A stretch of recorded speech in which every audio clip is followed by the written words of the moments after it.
নমস্কার দর্শক বন্ধু, আমি দশভুজামা ব্লগস আরেকটি ভিডিও নিয়ে এসে হাজির। প্রথমেই তোমাদের সুখ শান্তি সমৃদ্ধি কামনা করে আমি আমার ব্লগটা শুরু করছি। আমি যে ভিডিওটা নিয়ে এসেছি আশা করছি ভালোই লাগবে।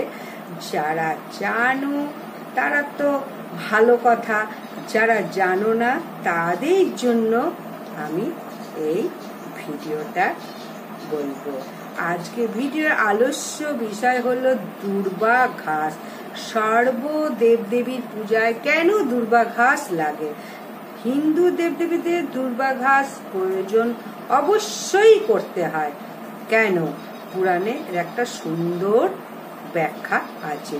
দুর্বাসুর নামে এক অসুর ছিলেন। অসুর হয়ে কিন্তু ভীষণ কৃষ্ণ ভক্ত ছিলেন। আর দুর্বাসুরের মা তো মোটেই কৃষ্ণ ভক্ত ছিলেন না। দুর্বাসুরের মা বাবা সকলেই দেবতাদের হাতে মারা গিয়েছিলেন। এই কারণে দুর্বাসুরের মা সব সময় চাইতেন যে ও স্বর্গরাজ্য জয় করে সেখানে ধ্বংস করা। একদিন দুর্বাসুরের মা দুর্বাসুরকে বললেন, তুই ত্রিদিবের তপস্যা করে, অর্থাৎ ব্রহ্মা বিষ্ণু মহেশ্বরের কাছে তপস্যা করে ত্রিলোক জয় করে আয়। অমরত্ব বরদান চাইবি ত্রিলোক জয় করে। আমি লাস্টে দুর্বাসুর মায়ের কথা মতোই কঠোর তপস্যায় বসলেন। হাজার হাজার তপস্যা করে তপস্যা তার ভাঙে না, এবং মাংস পচে খসে উই পোকার খেয়ে নিয়ে মাটি হয়ে গেছে, হাড়ও খসে পড়ে গেছে, কিন্তু সেইখান থেকে ত্রিদেবের নাম উচ্চারণ হয়ে আসছে। দুর্বাসুরের শরীর পুরোপুরি পচে গেলেও কিন্তু ব্রহ্মা বিষ্ণু মহেশ্বরের নামের আওয়াজ আসছে। এই দেখে দেবতারাও তো ভয় পেয়ে গেল। যে দুর্বাসুরের তপস্যা ভাঙার জন্য বিভিন্ন কৌশল করলো। কখনো রম্ভা, কখনো উর্বশী, কখনো নানান রকম অপ্সরাদের দিয়ে অসুরের ধ্যান ভঙ্গ করার চেষ্টা করলো। কিন্তু সেই নানান রকম পন্থা অবলম্বন করেও দুর্বাসুর ধ্যান ভাঙতে পারল না, সমস্ত ব্যর্থ হয়ে গেল। অবশেষে ত্রিদেব আসলেন। এইবার কমণ্ডলে জল ছিটিয়ে রক্ত মাংস এক করে দুর্বাসুরের শরীর ফিরিয়ে দিলেন এবং দুর্বাসুরকে বর প্রাপ্ত করতে বললেন। তখন দুর্বাসুর বললেন, আমি আমার মায়ের কথায় তপস্যায় বসেছি, আমার মা বলেছে অমরত্ব বর নিয়ে আসতে, তাই এই কঠোর তপস্যায় বসেছি। ভগবান বিষ্ণুকে বলেন, হে গোবিন্দ, আমাকে যদি অমরত্ব বর দেন তাহলে আমার মা আবারও আমাকে দিয়ে খারাপ কাজ করাবেন। তাই হে গোবিন্দ, আমাকে এমন বর দেন আমি অমর হয়েও থাকতে পারি এবং মাতৃ আজ্ঞাও পালন করতে পারি এবং আপনাদের সেবাতেও লাগতে পারি। আমার দ্বারা জগতের কারো কোনো যেন অনিষ্ট না হয়। আমার মাতার সর্ব উদ্দেশ্য হলেও আমি মাতৃ আজ্ঞা পালন করেছি, কারণ আমি অমরত্ব বর চাইব।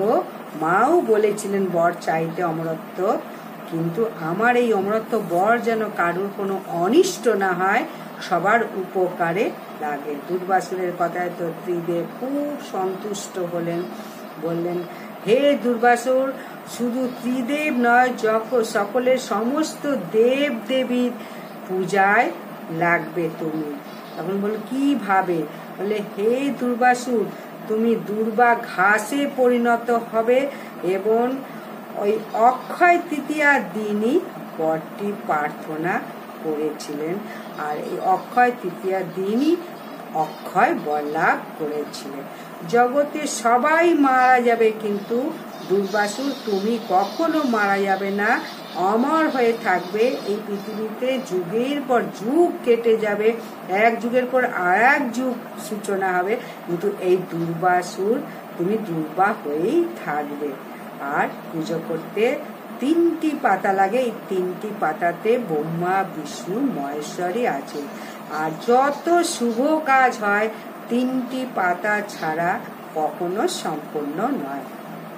তাই দেবতারা বললেন এই দুর্বা ছাড়া কোনো কাজ শুভ বা আশীর্বাদ বা কোনো কিছু হবে না। প্রথমে হয় গণেশের পুজো, তারপরে সর্ব দেবদেবীর পুজো শুরু হয়।